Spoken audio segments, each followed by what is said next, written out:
Hello बच्चों, class 12 physics के एक और धमाकेदार क्लास में मैं गीतेश पांडे आप सभी का हार्दिक स्वागत, वंदन एवं अभिनंदन करता हूं। प्यारे बच्चों, बोर्ड परीक्षा की तैयारी आप लोगों की किस प्रकार से चल रही है, इसको कमेंट बॉक्स में ज़रूर बताएं। और अगर वीडियो आपके लिए हेल्पफुल हो तो दोस्तों के पास शेयर करें और सब्सक्राइब जरूर करें। ठीक, और कमेंट बॉक्स में इसके बारे में ज़रूर लिखें कि क्या कॉन्सेप्ट आपका क्लियर हो पा रहा है कि नहीं हो पा रहा है। जैसा कि आज का जो प्रश्न होगा हमारा वो होगा लेंस मेकर का सूत्र। किरण प्रकाशिकी के अंतर्गत एक और महत्वपूर्ण टॉपिक पर हम लोग चर्चा करेंगे, जो कि होगा लेंस मेकर का सूत्र। देखिए, ये बहुत ही इंपॉर्टेंट है। ये प्रश्न हर वर्ष बोर्ड परीक्षा में पूछे जाने वाले प्रश्नों में से है, जो कि 5 नंबर का पूछा जा सकता है। इस पर काफी अच्छे अच्छे सवाल भी बनते हैं। तो पूरा फुल कॉन्सेप्ट जो है इसको हम सीखेंगे इस क्लास में, जिससे बोर्ड परीक्षा में आपको पूर्णतया नंबर जो है वो मिल सके।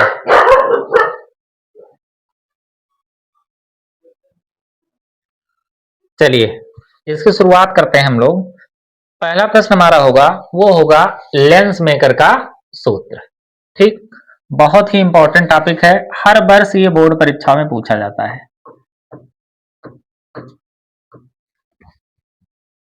देखिए,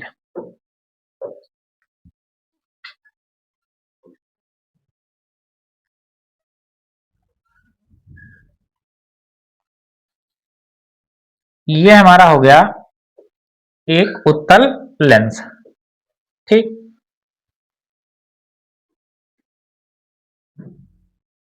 ये है इसका मुख्य अक्ष। अब देखिए, जैसे यहां अगर हम देखें तो ये सतह है हमारी, जो कि कुछ इस प्रकार से होगी। देखिए, जैसे ये जो हमारी सतह है वो है ए, इसको मान लेते हैं बी, ये सी और ये है हमारी डी। ठीक, अब देखिए, जैसे चूंकि ये जो हमारा लेंस है ये होता है द्विउत्तल लेंस, जिसके दोनों पृष्ठ कैसे हैं, उत्तल हों। ऐसा लेंस जिसके दोनों पृष्ठ कैसे होते हैं, उत्तल होते हैं, तो उसको हम क्या कहते हैं, द्विउत्तल लेंस। तो उभरा हुआ तल मतलब उत्तल और दबा हुआ तल का मतलब क्या होता है, अवतल होता है। ठीक, तो इस प्रकार से अगर हम देखेंगे, देखिए यहां पर जो है एक बिंदु वस्तु O रखी है, और जब अपवर्तन हमारा सतह ए बी सी से हो रहा है, अपवर्तन कहां से हो रहा है, हमारा सतह ए बी सी से हो रहा है, तो ये बिंदु वस्तु O है। यहां से दो किरणें चल रही हैं, एक किरण तो ये चल रही है, ठीक, जो कि इस पृष्ठ पर आपतित हो रही है यहां पर, तो ये बिना विचलित हुए सीधे निकल जाती है। जो भी किरण इसके प्रकाशिक केंद्र से होकर जाती है वो बिना विचलित हुए सीधे निकल जाती है। अब दूसरी किरण, देखिए दूसरी किरण जो है वो पृष्ठ के इस बिंदु पर आपतित हो रही है। तो अब ये चूंकि प्रकाश यहां जो माध्यम है हमारा ये है विरल, और इसका अपवर्तनांक कितना है, n1। ये है सघन माध्यम, इसका अपवर्तनांक क्या है, n2। ठीक, तो अब अगर प्रकाश यहां से इधर जा रहा है तो जो ये इस पृष्ठ पर आपतित हो रहा है, तो इसका जो ये पृष्ठ जो प्रतिबिंब बना रहा है वो प्रतिबिंब यहां पर बना रहा है। इस प्रकार से जो ये पृष्ठ है उसका प्रतिबिंब जो है वो कहां बना रहा है, आई डैश पर। तो सतह जो एबीसी है वो बिंदु वस्तु O का जो प्रतिबिंब है वो कहां पर बना रहा है, आई डैश पर बना रहा है। ठीक, अब देखें अगर आई डैश जो है इस पृष्ठ के लिए मतलब एडीसी के लिए ये वस्तु का कार्य करेगा, और इसका जो प्रतिबिंब बनेगा वो इस प्रकार से बनेगा, और ये बनेगा किस पर, आई पर। तो इस प्रकार से अगर हम देखें बच्चों, तो ये हमारा चित्र जो है इसको हमको ध्यान रखना है।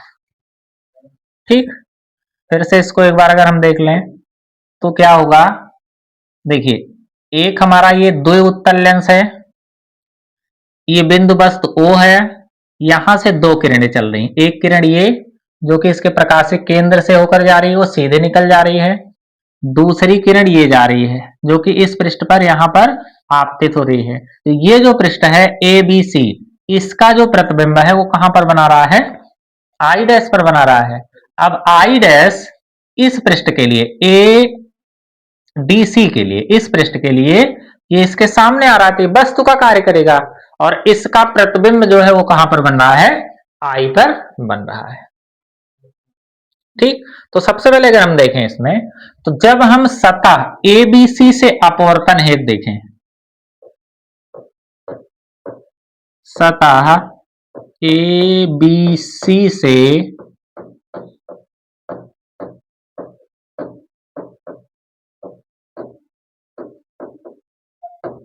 अपवर्तन हेतु, मतलब जब अपवर्तन कहां से हो रहा है, सतह ABC से हो रहा है, ये माध्यम देखिए विरल है N1, ये है सघन N2, और यहां पर जो माध्यम है वो भी क्या होगा, वो भी विरल होगा, और इसका जो अपवर्तनांक, मतलब दोनों तरफ के माध्यम क्या है, समान है, और इसका माध्यम क्या है, क्योंकि ये कांच है तो इसका माध्यम क्या है, वो भिन्न है।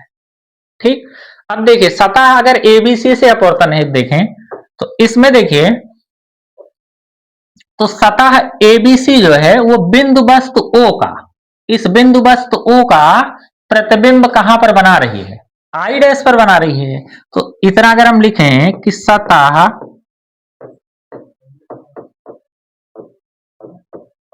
ABC बिंदु वस्तु O का प्रतिबिंब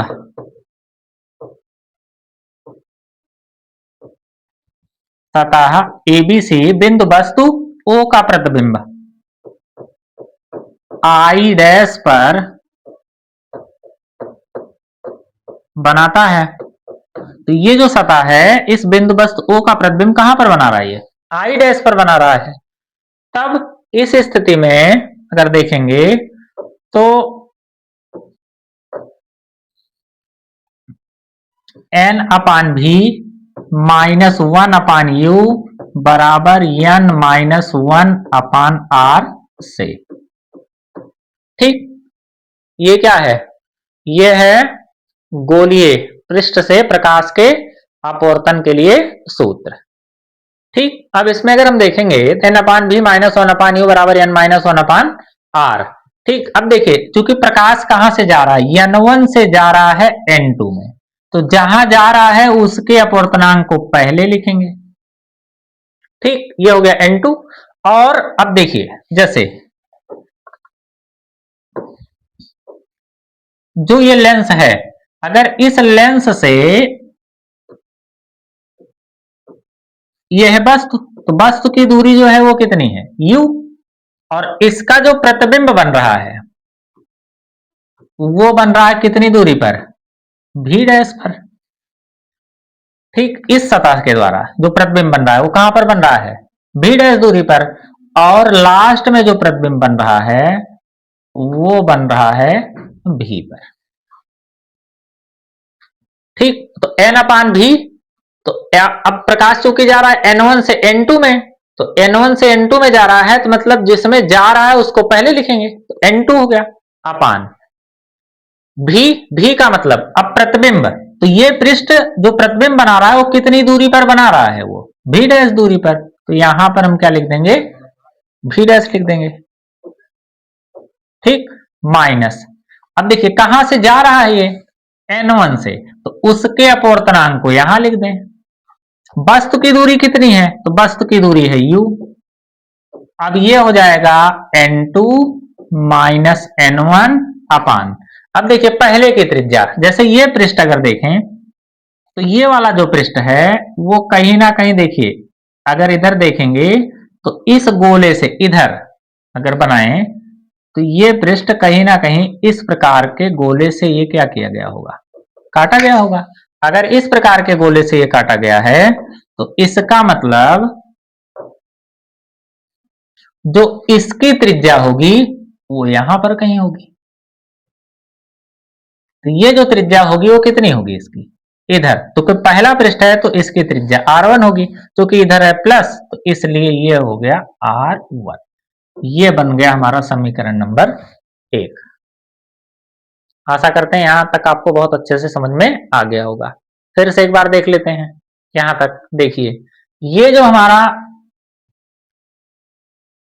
दो उत्तल लेंस है, ठीक, दो उत्तल लेंस, जब हम सतह एबीसी से अपवर्तन हेतु देखें तो सतह एबीसी के सामने एक वस्तु O रखी है, सतह AB के सामने एक बिंदु वस्तु O रखी है, तो सतह ABC बिंदु वस्तु O का प्रतिबिंब कहां पर बना रही है, I डैश पर बनाता है, तो हम लिख देंगे कि I डैश पर बना रहा है। तो n upon v minus one upon u बराबर n minus one upon r से। अब इसको अगर देखेंगे,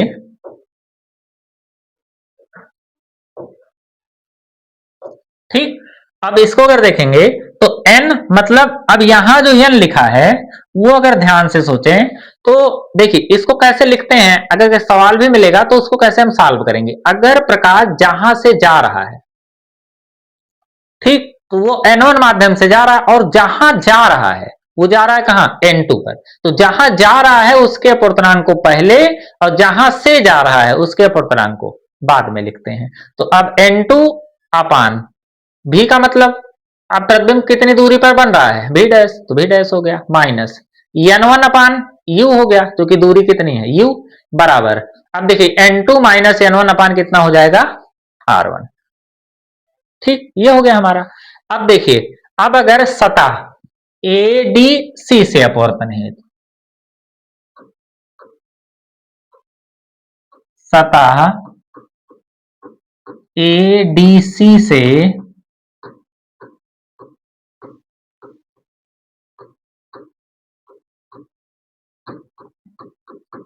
अपवर्तन हेतु, अब जब अपवर्तन कहां से हो रहा है, ADC से, अब देखिए ADC के लिए जो हमारा I डैश है वो क्या होगा, इसके लिए जो I डैश है, देखिए इसके सामने ये है, तो मतलब ये किसका काम करेगा, आभासी वस्तु का कार्य करेगा, और इसका प्रतिबिंब कहां पर बन रहा है, वो I पर बन रहा है। तो इस प्रकार से अगर हम देखें तो लिख सकते हैं कि सतह ADC से अपवर्तन है, तो इसमें I डैश क्या है, I डैश जो है वो सतह ADC के लिए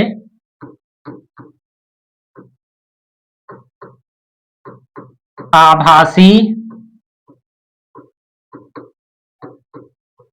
वस्तु का कार्य करता है।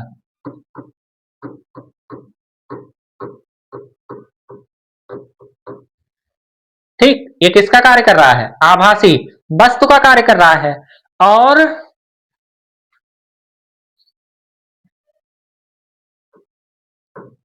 इसका प्रतिबिंब, इसका प्रतिबिंब कहां पर बन रहा है, वो I पर बन रहा है, इसका प्रतिबिंब I पर बनता है। ठीक, कार्य करता है, और इसका प्रतिबिंब कहां पर बन रहा है, I पर बन रहा है। देखिए कुछ करना नहीं है, आप अपने शब्दों में अगर डेरिवेशन को करते हैं, जो भी आप काम कर रहे हैं इसमें, उसी तरीके से आप लिखते चले जाइए हिंदी में, कोई दिक्कत नहीं, आपको पूरा फुल नंबर मिलेगा। ठीक, तो अब देखिए, अगर ये इसका प्रतिबिंब कहां पर बन रहा है, I पर, तो अब फिर से वही सूत्र लगाएंगे। तो अब देखिए प्रकाश कहां से जा रहा है, अब देखेंगे अगर प्रकाश, तो अब जा रहा है ये N2 से N1 में, प्रकाश कहां से जा रहा है, वो जा रहा है, चूंकि आभासी वस्तु का कार्य कर रहा है, इसलिए प्रकाश जा रहा है कहां से, N2 से N1 में, तो जहां से जा रहा है उसको पहले लिखेंगे, तो N1, ठीक, ये क्या होगा, अब यहां देखेंगे तो ये हमारा हो जाएगा N1 अपान V का मतलब, तो V प्रतिबिंब है, तो अब इसके जो प्रतिबिंब की दूरी है वो कितनी दूरी पर बन रहा है, भी पर, तो भी के लिए भी लिखेंगे। तो n1 अपान भी माइनस n2 से जा रहा है, n2 अपान u मतलब वस्तु की दूरी। अब देखिए वस्तु के लिए वस्तु का कार्य कौन कर रहा है, आई डैश, तो यहां से इसकी दूरी तो ये है कितनी, v डैश, तो v डैश हो गया, बराबर क्या होगा n1 माइनस n2 और अपान इसकी त्रिज्या कितनी हो जाएगी, वो हो जाएगी r2। क्योंकि अगर इसको देखेंगे तो ये किस गोले से काटा गया होगा, ये पृष्ठ अगर देखेंगे तो ये पृष्ठ हमारा इस प्रकार के गोले से काटा गया होगा। ठीक, तो इसका केंद्र जो है वो कहीं यहां पर रहा होगा। ठीक, तो ये हो गया, तो इसके लिए इधर त्रिज्या और इसके लिए इधर त्रिज्या, तो चूंकि पहला पृष्ठ है तो इधर r1, दूसरा पृष्ठ है इधर r2, ये हो गया। अब देखिए, अब समीकरण 1 प्लस 2 से, अब देखिए 1 और 2 को अगर जोड़ दें तब क्या निकल कर आएगा, देखिए n2 अपान v डैश माइनस n1 अपान u, देखिए ये दोनों मान हमने रख दिया। अब प्लस क्या होगा, n1 अपान v और माइनस हो जाएगा n2 अपान कितना, v डैश, बराबर क्या निकल कर आएगा, एक पक्ष तो जुड़ गया, उधर वाला पक्ष क्या होगा, n2 माइनस n1 अपान r1 और प्लस n1 माइनस n2 अपान कितना हो जाएगा, ये r2। ठीक, अब देखिए यहां से ये दोनों कैंसिल हो गए, n2 अपान v डैश प्लस और n2 अपान v डैश माइनस, दोनों हो गए कैंसिल। तो अब क्या निकल कर आएगा, यहां देखिए अगर यहां से n1 हम कॉमन कर लेते हैं तब क्या होगा, n1 हो गया कॉमन, तो 1/v और माइनस कितना 1/u बराबर। अब देखिए यहां से जो है ये बचा है हमारा n2 माइनस n1 अपान r1। अब देखिए यहां क्या है, प्लस n1 माइनस n2 है।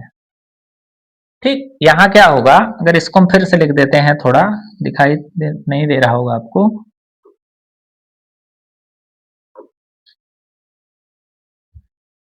देखिए ये हमारा है n2 माइनस n1 अपान r1 और प्लस n1 माइनस n2 अपान कितना r2। तो देखिए अगर यहां पर हम माइनस इसमें से कॉमन कर लेते हैं तो ये जो n2 है वो प्लस हो जाएगा और जो n1 है वो माइनस हो जाएगा और अपान कितना बचेगा r2, ये हो गया। अब देखिए अगर यहां से देखें तो n1 1/v माइनस 1/u, देखिए यहां से अगर हम n2 माइनस n1 को बाहर निकाल लें तो बचेगा कितना 1/r1 और माइनस कितना बचेगा 1/r2। ठीक, अब देखिए अगर n1 को उधर लेकर चले जाएं तब क्या मिलेगा, n1 को अगर उधर लेकर चले जाएंगे, देखिए 1/v माइनस 1/u बराबर क्या आएगा 1/f बराबर।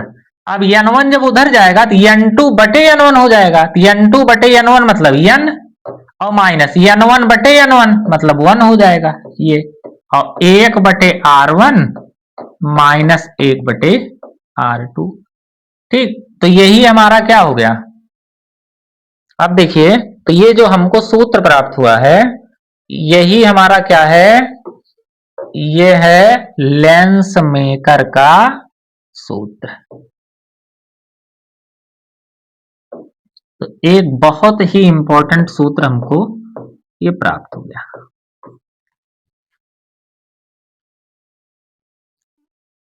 ठीक, आशा करते हैं कि ये डेरिवेशन आपको बहुत अच्छे से समझ में आ गया होगा। एक बार इसका अगर हम रिवीजन कर लें फिर से पुनः देखिए,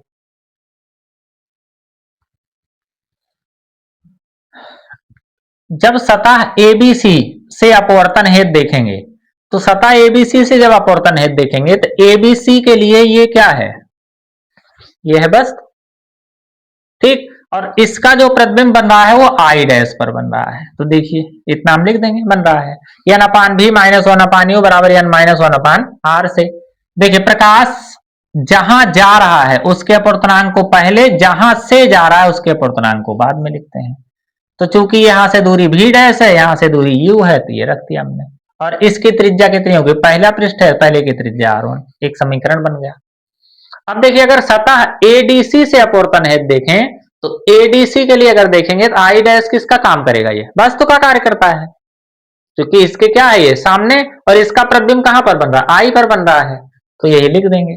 फिर अब चूंकि प्रकाश कहां से जा रहा है, अब देखिए अब N2 से, चूंकि अभी देखिए यहां पर प्रकाश है ये, जब इससे अपवर्तन हो रहा है तो अब जा रहा है यहां से इधर, तो इसका मतलब ये जा रहा है N2 से N1, तो जहां जा रहा है उसके अपवर्तनांक को पहले, तो और जहां से जा रहा है उसके अपवर्तनांक को बाद में लिखते हैं, तो ये हो गया। अब देखिए चूंकि यहां पर जो है प्रतिबिंब जो बन रहा है भी है, और वस्तु की दूरी तो वो भी डैश है, तो समीकरण बन गया, दोनों को हमने जोड़ लिया और जो कटा उसको काट दिया, ठीक। तो इस प्रकार से हमको सूत्र क्या प्राप्त हो गया, एक बटे एफ बराबर N minus one, one upon R one minus one upon R two, ठीक। तो अगर आप इसका स्क्रीनशॉट लेना चाहें तो ले सकते हैं। ये टॉपिक बच्चों बहुत ही इंपॉर्टेंट है बोर्ड परीक्षा के दृष्टिकोण से, और इस पर हम जो आप लोगों को आंकित प्रश्न करवाएंगे वो बहुत ही शानदार होगा, जो कि हर वर्ष बोर्ड परीक्षा में पूछा जाने वाला प्रश्न रहता है। चलते हैं नेक्स्ट टॉपिक की ओर, ठीक। आप चलिए नेक्स्ट टॉपिक जो होगा इसी से रिलेटेड होगा। देखिए ये जो फोकस दूरी है वो किन किन बातों पर निर्भर करती है, तो पतले लेंस की जो फोकस दूरी है,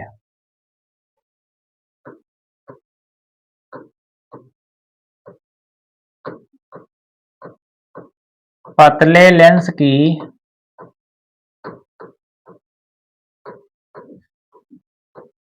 फोकस दूरी की अपवर्तनांक पर निर्भरता,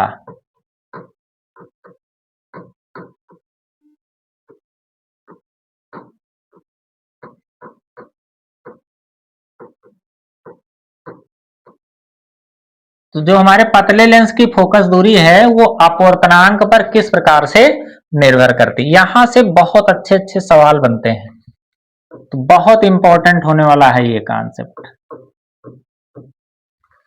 देखिए जो पतले लेंस की फोकस दूरी है वो एक बटे एफ बराबर क्या मिल गया हमको, N minus one, one upon R one minus one upon R two, ठीक। अब इस लेंस को अगर हम वायु में रखें तब क्या होगा, तो अब देखिए लेंस की वायु में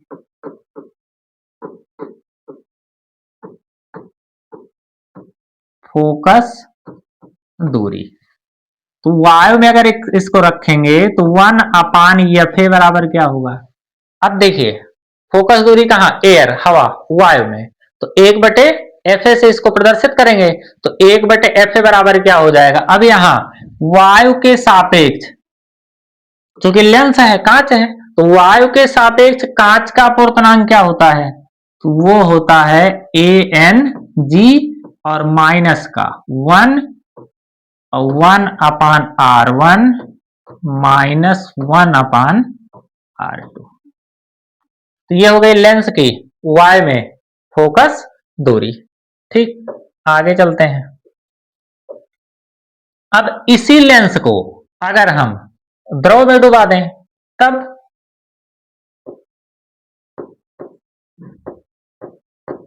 लेंस को द्रव में डुबाने पर तब उसकी फोकस दूरी क्या होगी?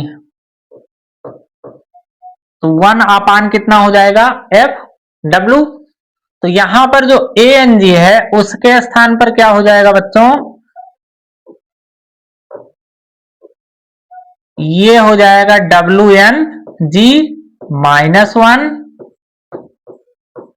1/R1 -1/R2। ठीक। तो जब इसी लेंस को द्रव में डुबा दें तो द्रव के सापेक्ष इसका अपवर्तनांक कितना होगा? तो वो होगा WNG। ठीक। इसके बारे में हम सबसे पहले क्लास में जो है वो पढ़ चुके हैं, प्रकाश की उत्क्रमणीयता। तो अब देखेंगे तो लेंस की वाय में फोकस दूरी कितनी होगी? वो होगी इतना।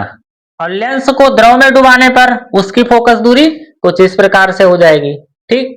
अब देखिए, अब अगर दोनों की तुलना करनी है तो ये समीकरण नंबर 1 हो गया, समीकरण नंबर 2।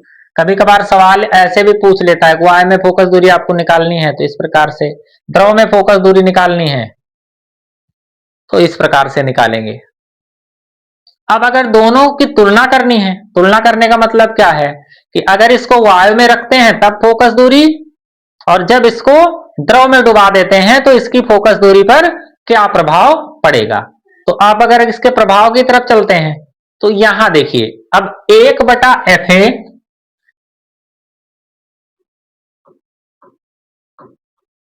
मतलब समीकरण 1 को हम भाग करवा देंगे इससे 2 से।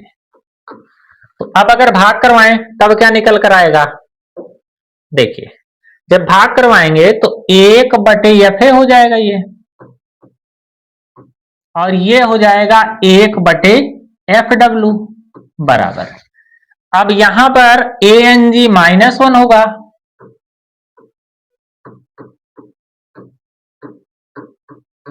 एक बटे R1 - 1/R2। ठीक। यहां पर क्या होगा? WNG होगा -1 और 1/R1 - 1/R2। ठीक। अब इसमें अगर हम देखेंगे तो जो ये दोनों मान है वो कितने हो गए? वो कैंसिल हो गया। जब कैंसिल हो जाएगा तो इस प्रकार से जो हमको सूत्र मिलेगा वो कुछ इस प्रकार से मिलेगा कि ये होगा, अब ये पलट जाएगा, FW चला गया ऊपर तो FW/FA बराबर क्या हो जाएगा? ANG -1 और बटे WNG -1। तो इस प्रकार से बच्चों ये बहुत ही इंपॉर्टेंट सूत्र प्राप्त हुआ हमको। इस पर काफी ज्यादा प्रश्न बोर्ड परीक्षा में पूछे जाते हैं।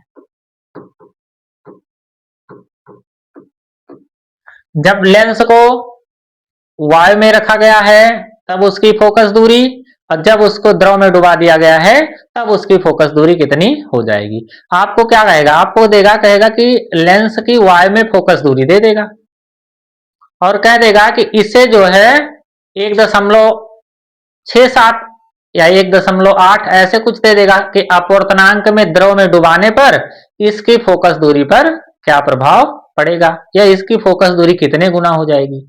तो इस प्रकार का प्रश्न अक्सर जो है वो बोर्ड परीक्षा में पूछा जाता है। ठीक। चलिए, अब इसमें और कुछ इंपॉर्टेंट केस की तरफ चलते हैं जो कि अक्सर बोर्ड परीक्षाओं में पूछे जाते हैं। देखिए,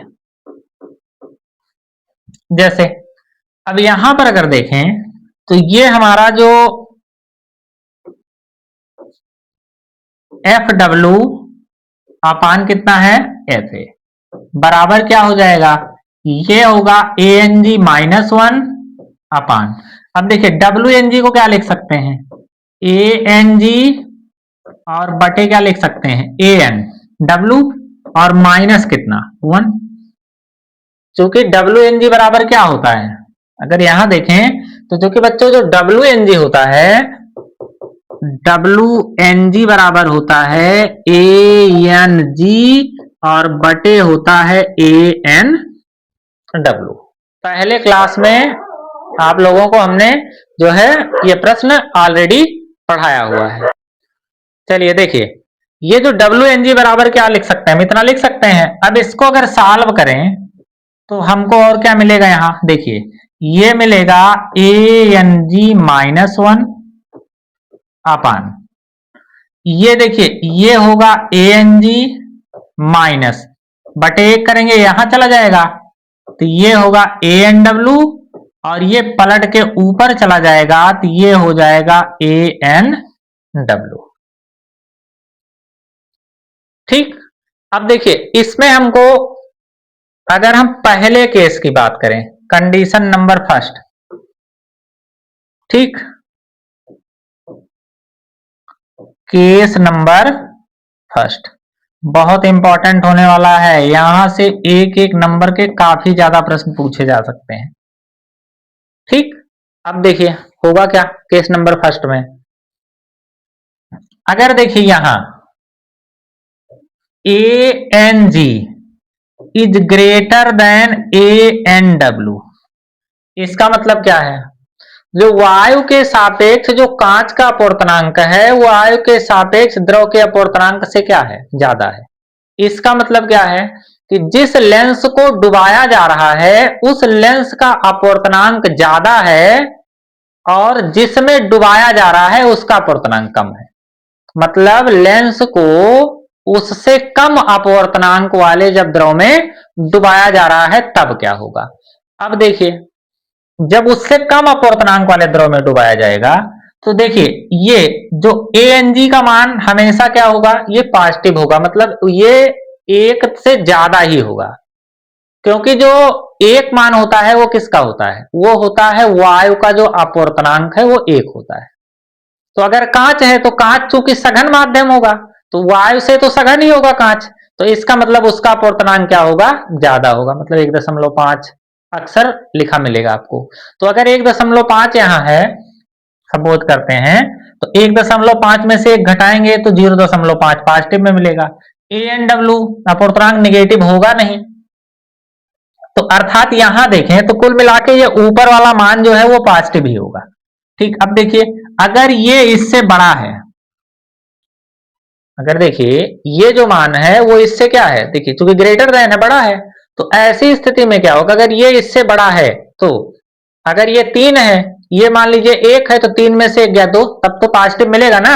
मतलब अगर FW/FA देखें, यहां देखिए बहुत ध्यान से इसको समझिएगा तभी आप समझ पाएंगे इसको। देखिए अगर यहां पर हम FW/FA देखें तो क्या मिल रहा है, इस पूरे की जो वैल्यू मिल रही है हमको, देखिए ये इसमें से जब एक घटाएंगे तो ये पॉजिटिव आएगा, ये पहले से ही पॉजिटिव है, तो यहां से पॉजिटिव और नेगेटिव वाला खेल चलेगा। तो देखिए अगर इसमें से इसको घटाएंगे तो क्या होगा, प्लस में ही मिलेगा, क्योंकि ये बड़ा है और ये छोटा है, तो मतलब ये पूरे की वैल्यू क्या मिल गई हमको, अगर यहां प्लस मिल गई है, पॉजिटिव मिल गई, इस कंडीशन में इस पूरे की वैल्यू क्या मिल गई हमको, पॉजिटिव। तो अगर वैल्यू पॉजिटिव मिल गई तब क्या होगा, तब देखिए अगर हम FW के लिए देखेंगे तो FW बराबर क्या आएगा हमारा, ये प्लस में होगा और इनटू FA, तो पॉजिटिव FA मिला। अब क्या होगा देखिए, अगर FA जो है मतलब जो उसकी वायु में फोकस दूरी है, तो वायु में अगर हम रखेंगे किसको, लेंस को, तो अगर हम लेंस को वायु में रखेंगे तो अगर FA मतलब FA अगर पॉजिटिव है, पॉजिटिव का मतलब कौन सा लेंस,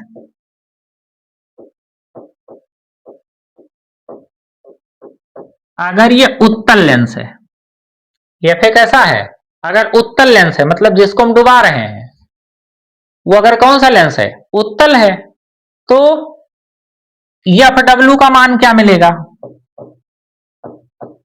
अब देखिए अगर ये मान पॉजिटिव है जैसे FA, मतलब जो लेंस की वायु में फोकस दूरी है अगर वो धनात्मक है, तो धनात्मक होने का मतलब कौन सा लेंस है, उत्तल लेंस है, अब उसको जब डुबाएं द्रव में, तो उत्तल को अगर डुबा रहे हैं तब क्या मिलेगा, देखो ये पॉजिटिव है पहले से ही,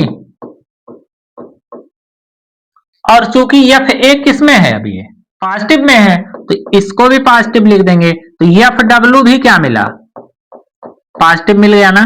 यानी कि अगर हम जिस लेंस को डुबा रहे हैं उसकी वायु में फोकस दूरी पॉजिटिव है, और द्रव में डुबाने पर भी उसकी फोकस दूरी किसमें आ रही है, पॉजिटिव आ रही है। इसका मतलब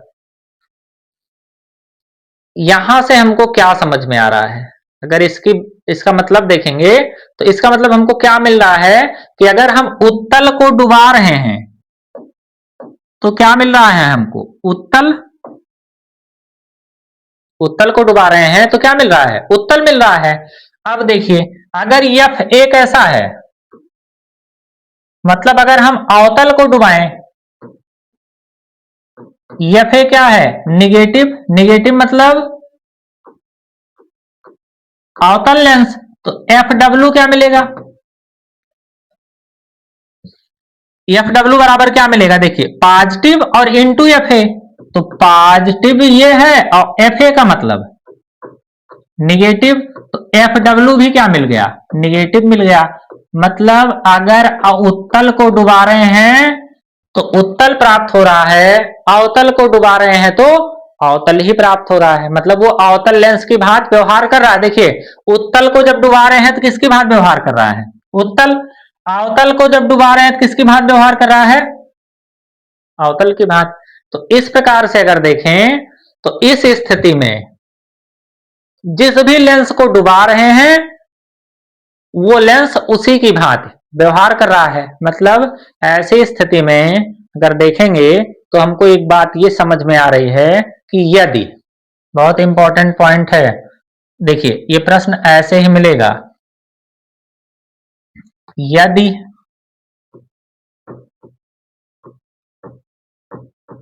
कांच को उससे कम अपवर्तनांक वाले द्रव में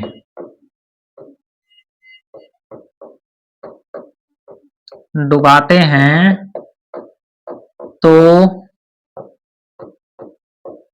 उसकी प्रकृति पर कोई प्रभाव नहीं पड़ता है।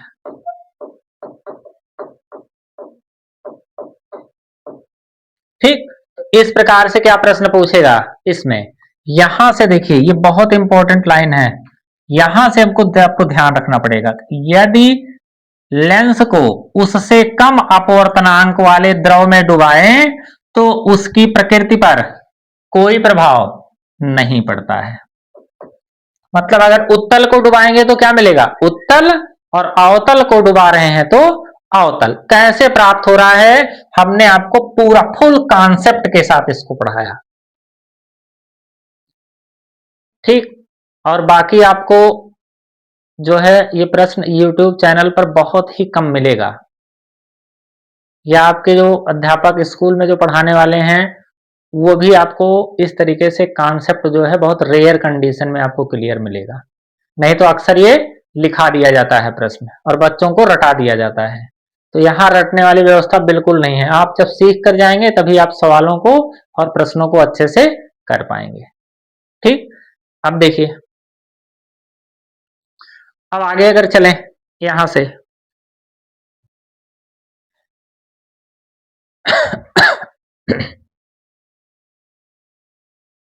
देखिए F W upon F A बराबर ए एन जी -1 अपान ए एन जी माइनस ए एन डब्ल्यू और ए एन डब्ल्यू। देखिए कुछ इसी प्रकार का था ये ना, ये देखिए ये हो गया। तो केस नंबर फर्स्ट हम पढ़ चुके हैं, अब चलते हैं केस नंबर सेकंड पर।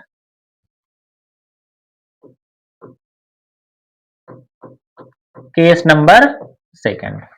अब देखिए केस नंबर सेकंड में क्या होगा कि यदि केस नंबर सेकंड में अगर देखें, यदि ए एन डब्ल्यू is greater than a n g, मतलब जो ए एन डब्ल्यू का मान होगा,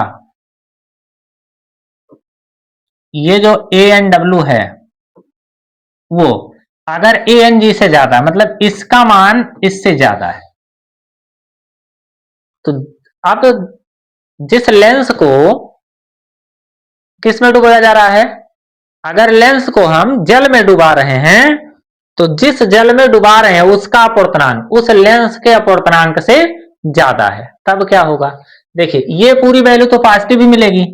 अब देखिए यहां क्या मिलेगा हमको, तो F W upon F A क्या मिलेगा। देखिए अगर ये ज्यादा है इससे, तो इसका मान अगर 3 है, इसका मान 1 है, तो -2 मिलेगा कि नहीं मिलेगा। तो इसका मतलब ये पूरे की वैल्यू जो अब हमको मिलेगी इस कंडीशन में, इस केस में, वो कैसे मिलेगी, निगेटिव मिलेगी। अगर ये वैल्यू निगेटिव मिल गई तो अब हम अगर उत्तल लेंस को डुबा रहे हैं, मतलब जो हमारा एफ ए है वो कैसा है, एफ ए अगर उत्तल लेंस है, मतलब हम उत्तल लेंस को अगर डुबा रहे हैं, ठीक, तो उत्तल लेंस मतलब इसकी फोकस दूरी क्या होगी, पॉजिटिव। तो एफ डब्ल्यू का मान क्या मिलेगा। अब देखिए अगर ये पॉजिटिव, जैसे ये अगर पॉजिटिव है तो इसका अगर गुणा कराएंगे तो निगेटिव इंटू पॉजिटिव, ये निगेटिव है और इसकी वैल्यू पॉजिटिव, तो निगेटिव इंटू पॉजिटिव बराबर क्या मिलेगा, एफ डब्ल्यू, वो मिलेगा निगेटिव। मतलब निगेटिव जो फोकस दूरी होगी वो किसकी होगी, वो होगी अवतल लेंस। इसका मतलब क्या है, किसको डुबा रहे हैं हम, उत्तल को डुबा रहे हैं, और वो व्यवहार किसकी भांति कर रहा है, अवतल की भांति। अब अगर दूसरा देखें,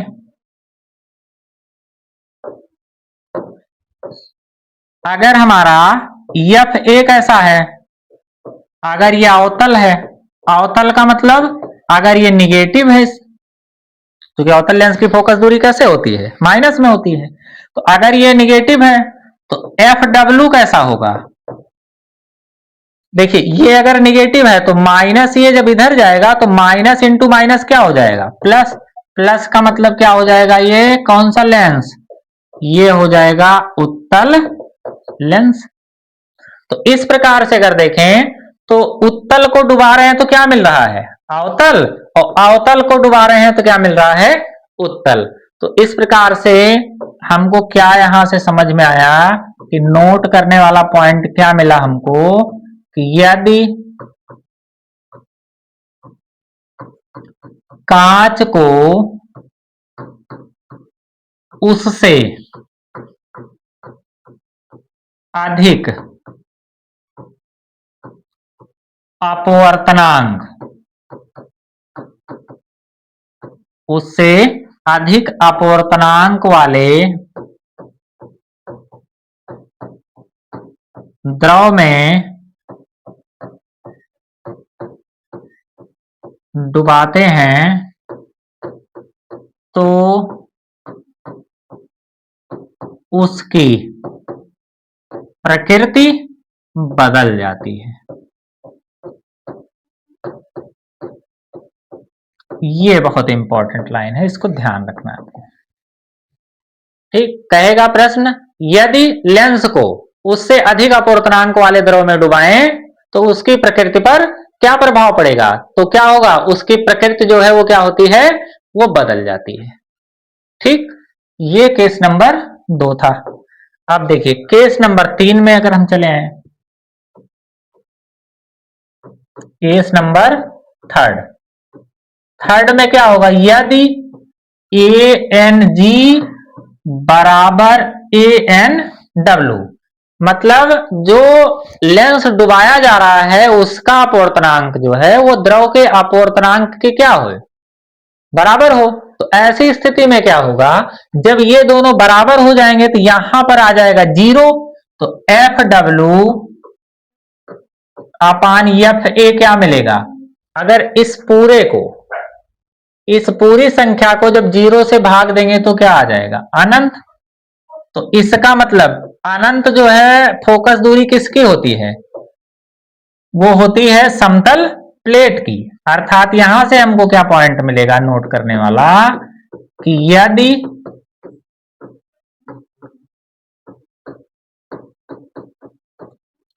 कांच का अपवर्तनांक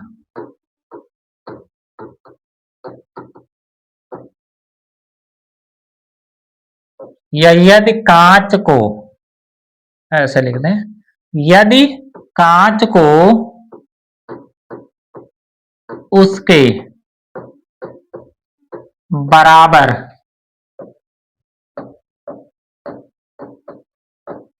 अपवर्तनांक वाले